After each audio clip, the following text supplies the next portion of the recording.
Give my regards to 8th Street. But to tell it all, just as it happened, because, of course, a great deal had happened, not only to me and to everybody else I knew, but to everything else. Once more, Paris is not as it was. Gertrude Stein. Not long ago, I saw the Elgin Marbles. I didn't faint, as they say Shelley did, but I certainly had to sit down. Nothing knocks us out like this anonymity, this beauty without a biography. The artist himself loves the idea. What artist hasn't longed to get away from the human effort he puts into his work?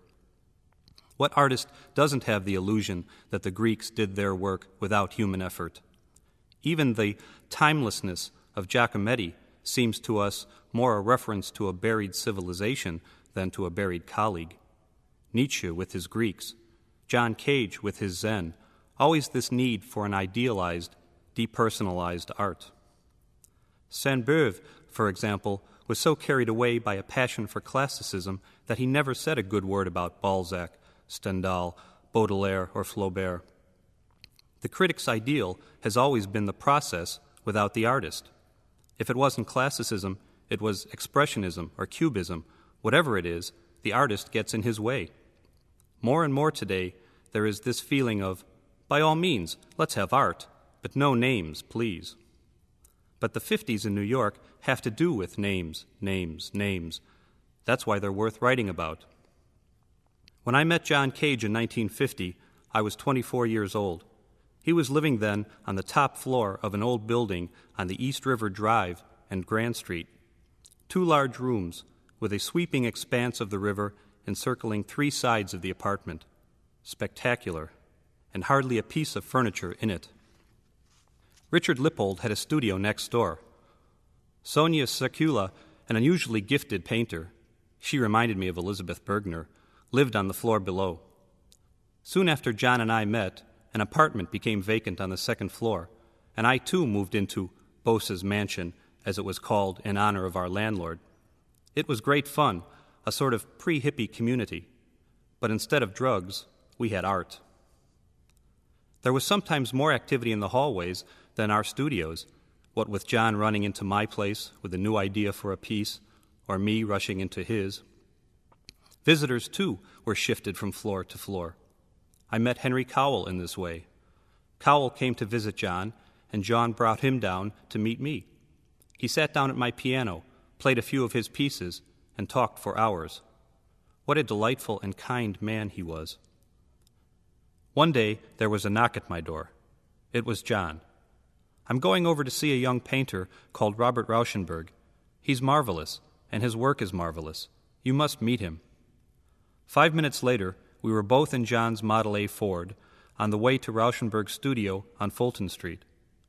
Rauschenberg was working on a series of black paintings. There was one big canvas I couldn't stop looking at. "Why don't you buy it?" Rauschenberg said. "What do you want for it?" "Whatever you've got in your pocket." I had $16 and some change, which he gleefully accepted. We immediately put the painting on top of the Model A, went back to Bose's mansion, and hung it on the wall. That was how I acquired my first painting. One day, it was arranged that John, Lippold, and I were to be jointly interviewed for a magazine article.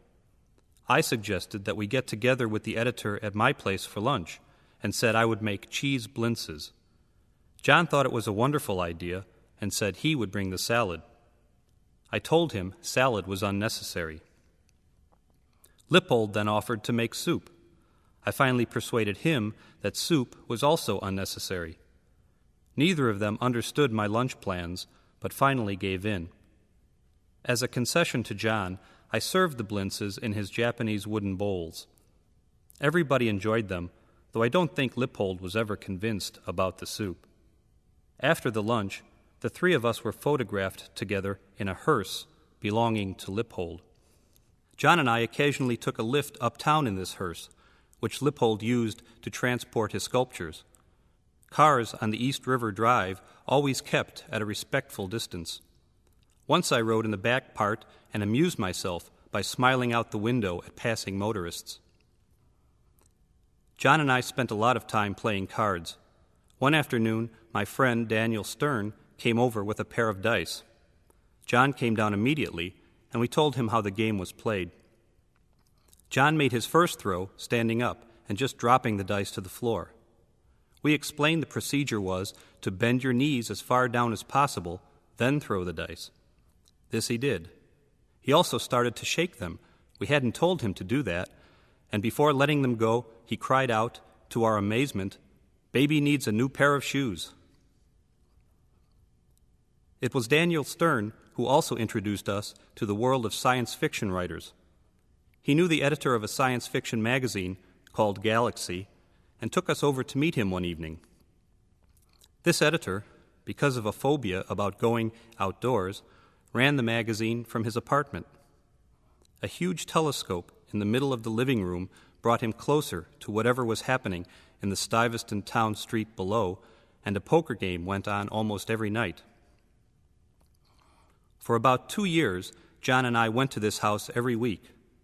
There were always several card games going. The editor's wife gave the players change from a bus driver's change maker, which she wore strapped around her waist and worked with lightning speed. There was a lot of talk about science fiction, also about Dianetics, a currently popular technique that was said to bring back memories of the womb. As I recall, John and I, with our crazy ideas about music, fitted in very well. One could, in those days, sit around for hours talking wild ideas that sounded very like the theorizing you find in Russian novels. John, of course, was involved with Zen, but in spite of the terseness of Zen, it seemed to fill up the evenings just as well. What was surprising was that John actually invented unprecedented ways to write a music that contained these Zen ideas. One would think I would have gotten more involved with the ideas since I was so deeply interested in the music they produced. It didn't work that way.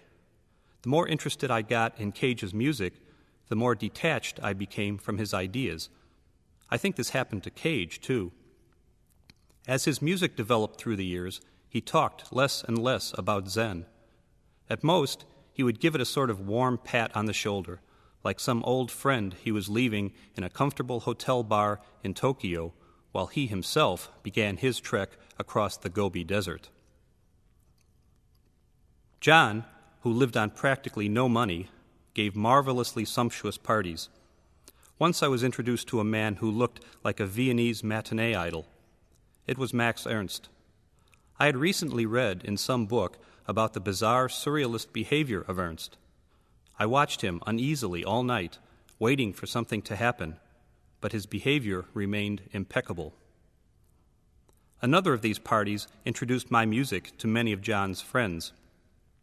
The people who came, painters, writers, sculptors, were all new to me. On another evening, David Tudor played some now-forgotten piano pieces of mine for Virgil Thomson and George Antheil. This was my first introduction to the musical world. Until then, I had known only a few composers my own age. The faces of these people, the faces of gifted people, Max Ernst, Philip Guston, David Hare, Virgil Thomson, de Kooning, marvelous faces, unforgettable faces. Two of John's most influential lectures were first given at the Artists' Club, located then on 8th Street. The first lecture was called Nothing, the second, Something, or perhaps it was the other way around. Boulez, on his first visit to America, also spoke at the club. He was totally unknown here, and it was John who arranged this talk. He also took Boulez around to many of the studios. John was so proud of the New York painters. Then, of course, there was the Cedar Bar, where I became friends with painters my own age, Mimi and Paul Brock, Joan Mitchell, Mike Goldberg, Howard Kanovitz. I think it was at the Cedar that I first met the poet Frank O'Hara, but O'Hara deserves a volume to himself.